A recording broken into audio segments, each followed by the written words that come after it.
청취자 여러분 안녕하세요. 오늘 소개해드릴 사연은 68살 할머니께서 보내주신 편지입니다. 새벽부터 파지를 주우며 하루하루를 버티시는 할머니의 이야기.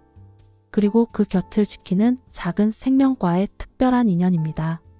들으시는 동안 가슴이 먹먹해지실 수도 있습니다. 함께 들어보시겠습니다. 안녕하세요. 저는 올해 68살, 이 세상에 홀로 남겨진 할머니입니다.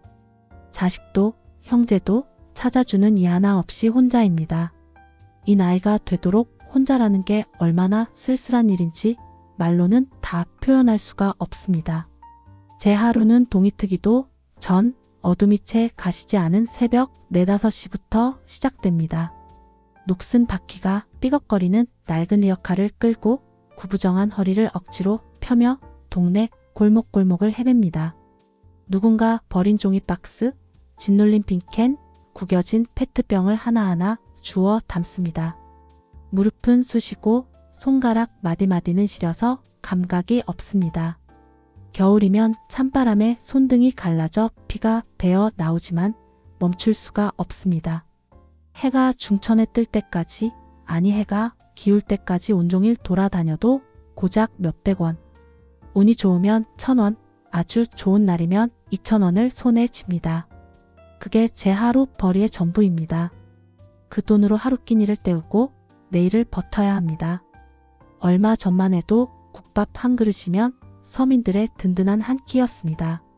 김이 모락모락 나는 뜨끈한 국물에 밥 한 공기 말아 먹으면 얼어붙은 몸도 녹고 마음도 따뜻해졌었지요. 그런데 이제는 국밥 한 그릇이 6,000원, 7,000원을 넘어 어디는 9,000원까지 올랐습니다.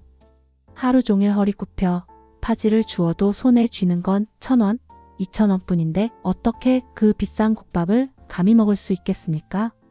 식당 앞을 지날 때면 김이 모락모락 나는 국밥 냄새가 코끝을 스치고 지나갑니다. 목구멍이 메이고 속이 텅 빈 배가 꼬르륵 소리를 냅니다. 하지만 저는 고개를 돌리고 발걸음을 재촉합니다. 그곳은 이제 저와 같은 사람이 들어갈 수 있는 곳이 아니니까요. 그래서 대부분은 편의점에서 1,000원짜리 삼각김밥 하나를 삽니다.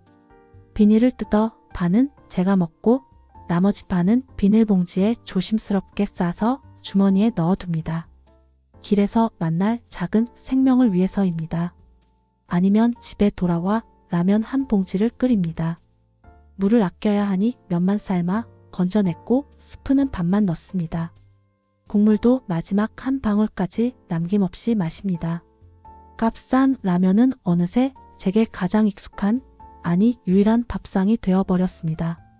그럼에도 이따금 기적 같은 날이 있습니다.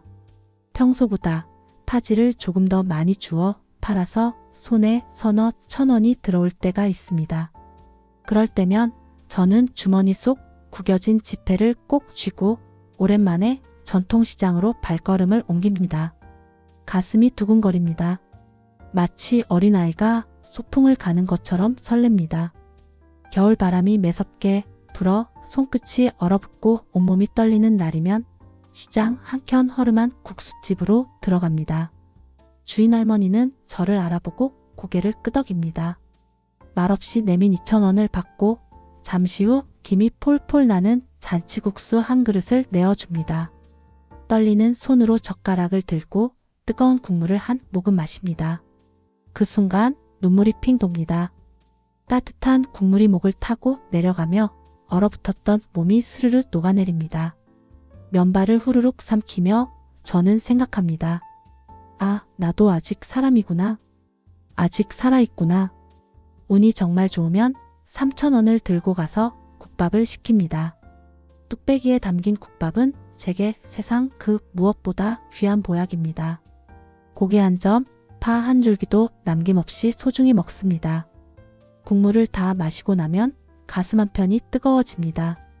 그 순간만큼은 이 차가운 세상이 저를 완전히 버리지는 않았다는, 저도 아직 사람답게 살 자격이 있다는 위로를 느낍니다. 하지만 그런 날은 한 달에 한두 번, 많아야 서너 번뿐입니다. 저에게는 가족이 있습니다. 사람은 아닙니다. 작은 길고양이 한 마리입니다. 그 아이와의 인연은 작년 여름 장맛비가 억수같이 쏟아지던 날이었습니다. 파지를 주우러 나갔다가 쓰레기통 옆 좁은 틈에 웅크려 있는 작은 생명을 발견했습니다. 온몸이 비에 흠뻑 젖어 파르르 떨고 있었고 작은 입으로 가느다랗게 울고 있었습니다. 그 모습이 너무나 애처로워서 저도 모르게 주머니에서 아까 사둔 삼각김밥을 꺼냈습니다. 비닐을 벗겨 반을 떼어 녀석 앞에 놓아주었습니다.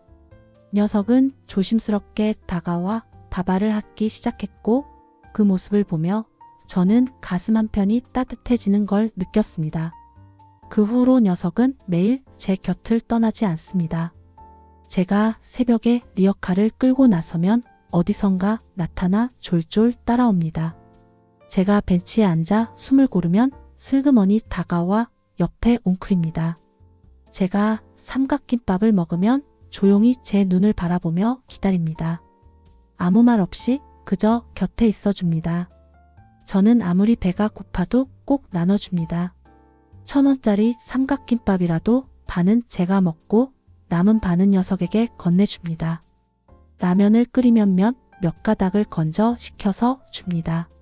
그 작은 생명이 제 손에서 밥알을 야무지게 할아 먹는 모습을 보고 있으면 웃음과 눈물이 동시에 쏟아집니다.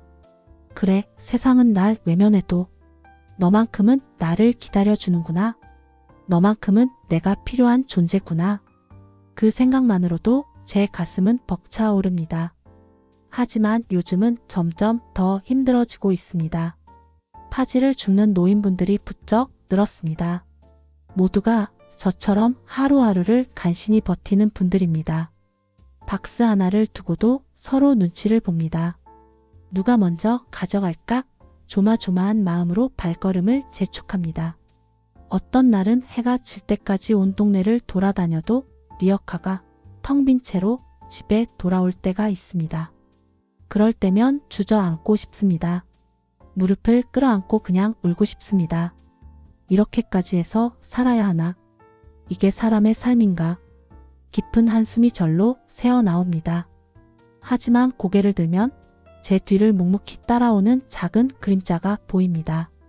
녀석은 제가 멈춰 서면 함께 멈춰 서서 저를 올려다봅니다.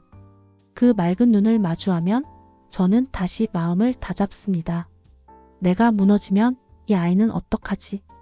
이 아이도 굶겠지? 이 아이도 혼자 남겨지겠지? 그 생각이 저를 다시 일으켜 세웁니다. 그 생각이 저를 다시 거리로 나서게 합니다.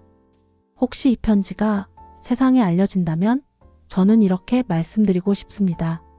사람은 혼자서는 살아갈 수 없습니다. 비록 1,000원짜리 삼각김밥 반 개, 2,000원짜리 잔치국수 한 그릇, 세 끼를 라면으로 때우는 초라한 삶이라 해도 누군가 곁에 있어주고 서로 기대고 의지하는 순간이 있다면 그게 바로 사랑이고 가족입니다. 돈이 많고 적음이 중요한 게 아닙니다. 집이 크고 작음이 중요한 게 아닙니다. 누군가 내 이름을 불러주고 내가 돌아오기를 기다려주고 내가 건네는 밥 한 술을 받아 먹어주는 것. 그게 바로 제가 이 세상을 버틸 수 있는 이유입니다. 저와 작은 고양이는 그렇게 서로를 지탱하며 살아가고 있습니다. 저는 녀석에게 밥을 주고 녀석은 제게 살아갈 이유를 줍니다. 저는 녀석의 따뜻한 체온을 느끼고 녀석은 제 품에서 안식을 얻습니다. 우리는 서로에게 세상에서 가장 소중한 존재입니다. 오늘도 저는 해가 뜨기 전에 일어나 낡은 리어카를 끌고 골목을 돌 것입니다. 무릎은 쑤시고 허리는 아프고 손은 얼어붙겠지만 저는 오늘도 걸을 것입니다. 뒤를 졸졸 따라오는 작은 그림자를 보며 다시 한번 살아낼 용기를 얻을 것입니다. 그리고 언젠가 이 힘든 하루들이 끝나는 날이 온다면 저는 이렇게 말할 수 있기를 바랍니다. 나는 혼자가 아니었다. 나는 사랑하며 살았다. 감사합니다. 긴 글 읽어주셔서 감사합니다. 정말 가슴이 먹먹해지는 사연입니다. 오늘은 마무리 멘트 없이 마치려고 합니다.